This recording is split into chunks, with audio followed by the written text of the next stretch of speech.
In Parshas Yisroi, the Pasuk tells us that God said, the Rabbi Shalom said to Moshe Rabbeinu, "V'gbaltu es suviv leimai."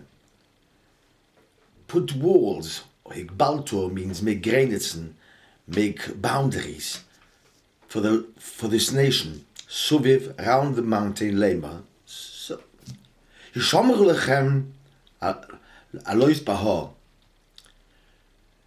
But Moshe Rabbeinu didn't tell the nation that. He told him to get ready for the day and to and clean your clothes and everything else what you're supposed to do. But he didn't tell them about making boundaries. You know why? Because boundaries Moshe Rabbeinu had to make. He made boundaries. That was a lesson in life. That was really there already from before. When the Rabbi Shalom Bereshis Bora Lakim as a Shemaim Besuretz, he made the Shemaim so big, as Uretz so big. He made boundaries in the expansion of the Shemaim. He made boundaries in the expansion of the earth. People have to learn that there are boundaries in life. You cannot go on wanting and things forever and ever. You cannot always want what the other person has got. You have to make boundaries in your life. You have to make allowances that you don't need everything. Boundaries in life is what life is about. Boundaries is not only because we were given the Torah, of course. Moshe Rabbeinu wanted to bring in this point of boundaries to tell them you can't go on the mountain. But boundaries is something, without boundaries, we cannot have the Kabbalah Satorah. And this is something we have to learn today's generation very much, that there has to be boundaries. I've lately heard of divorces. I heard a divorce where a girl got married at 17. Tell me, is a girl at 17, who's even still at school, some of them, are they ready to make a life decision? Are the boys ready in yeshiva at 18 to make a life decision of being together with his partner for life? Do you know what it means being together with his partner for life? I remember going to the person who introduced me to my wife.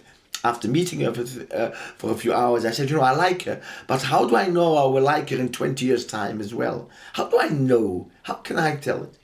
And the lady answered me, you can't, you don't know that. And here I hear of a girl who by 17 she decided to get married to somebody, and I know she did like him, she wanted him. At 19 and a half, they decided to get divorced. Why she decided to get divorced? I don't like him, I never liked him. He's a lot of rubbish. She did like him. She wanted him. She didn't want to begin. She's changed her mind. She's become older. She's become more mature. There's something more she wants in marriage than what this boy was offering at that time.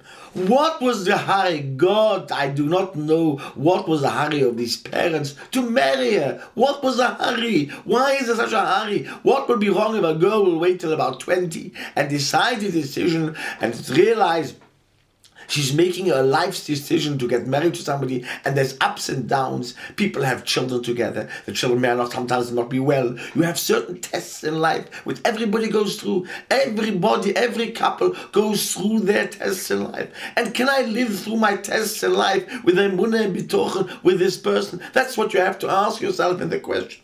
And I don't think some of these people are thinking they're just there for the day. Oh, I want on B'chasnei, there must be this hors d'oeuvre and this dance and this thing. This is what I try to explain also in the program I made for the BBC, where somebody else represented the wrong impression of what Jewish marriage and being Jewish is all about.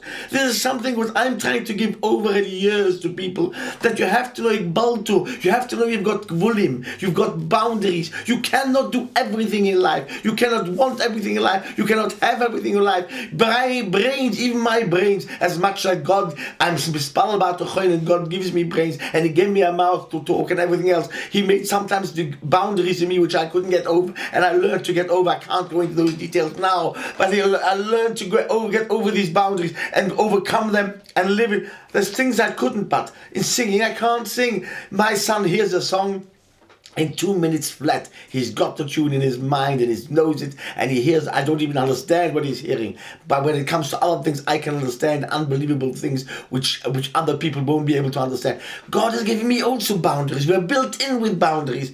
A girl of 17, Hashem Yerachem, doesn't know what she's doing. She's still at school. What are the parents rushing for? What's the hurry? What do you think you're going to get? A better shidduch, a worse shidduch? It depend what the name of the person person is. It's the point of building a house of harmony and love together. It's so important. And what do? We ruin these children's lives. She now becomes a grusha, divorced, and these people were not dishonest to each other. I'm not talking about couples who are dishonest. Basically, I've heard of a divorce where somebody just lied to the other person. The boy was sick. He was taking tablets for depression. I don't know exactly what it was, some other thing.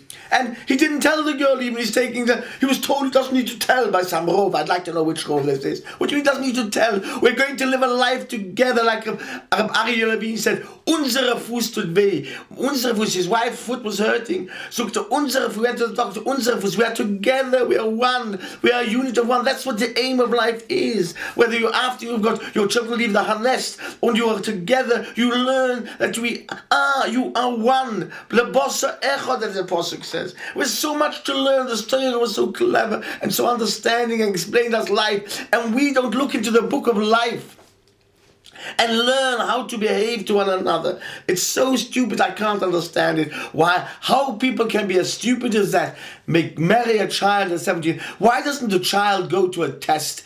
If you went to adopt a child, you went to adopt because you wanted to adopt a child, you would have to go through a test. Are you ready to adopt a child? Getting married is also something which I think a child should go to a psychologist, and the psychologist should decide, or a rov, or a rabbi, the Bucher should go to a rabbi, and the rabbi should decide, kennt schon is great. Nicht nur physisch when he's big and grown. Whether he mentally understands what that means to get married. It's so sad. Why should people have to get divorced and go through this hardship and pain and embarrassment for parents and afterwards talking to one another? Why do we need this? If we made Hagbolot, we teach the children, if we taught the children that there are things that they can't have, there are things that not that you get married, everything you've got to have, what the other person has, you've got to have. That's one of the first important things. A person has to realize his volume, his boundaries, what he can and what he can't do. Is he ready? I don't call Hagbolot only whether a person has to know what he's given for God, that's his and that's not his. I'm talking about where a person has to know whether he's ready to get married, that he's got boundaries and he's not yet ready, he hasn't finished developing himself to be ready to be married.